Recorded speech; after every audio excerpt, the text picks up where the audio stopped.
欢迎收看6小时的财经快讯。首先是微软指责达美航空网络中断导致航班取消，认为达美 IT 基础设施未现代化。达美航空否认，并表示将与微软合作调查事件原因。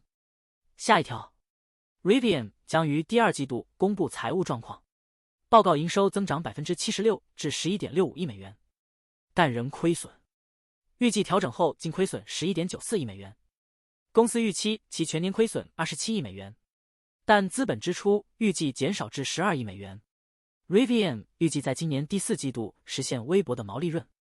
接下来这条，油价徘徊在7个月来的低位，布伦特原油触及1月份以来的最低水平。然而，有分析师认为油价反弹势头未尽，因美国经济可能避免硬着陆，石油需求保持良好。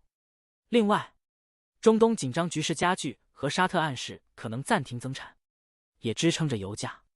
让我们关注 X 起诉世界广告联盟和多家公司，指控他们合谋抵制其平台，造成收入损失。X 声称，广告商的行为违反了反垄断法，导致其广告收入下降。接下来，美联储观察人士呼吁美联储在计划外会议中降息，以应对最近股市暴跌和对经济衰退的担忧。不过，美联储在紧急危机时期才会做出类似举动。下一条，美联储加息后，市场反应引发担忧。经济学家认为，市场对衰退风险反应过度，失业率上升可能因劳动力增加而非裁员。下面这条，比特币支持者预计比特币价格将创下新高。他们认为，即使遭遇了周末暴跌 20% 的重创，但这并未改变比特币将再次上涨的趋势。预计在2024年底前，比特币将突破10万美元。接下来这条，美国股市在连续3天的暴跌后，于周二收盘大幅上涨，抹去了2024年大部分市场涨幅。标准普尔500指数和纳斯达克综合指数领涨，均上涨约 1%。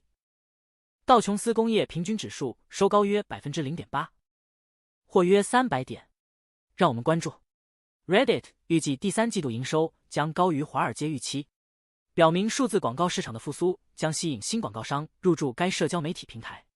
让我们关注 Supermicro Computer 第4季度调整后的毛利率低于分析师预期。转型到更新的人工智能芯片带来的高成本影响了服务器制造商的利润。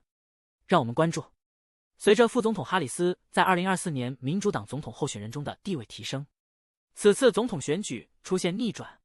现在，民意调查显示，他与共和党提名人特朗普势均力敌，甚至领先。这对曾一度士气低落的民主党人来说是一个振奋的消息。他们现在感觉到有机会将特朗普彻底赶出白宫，因此，特朗普效应失去了所有动力。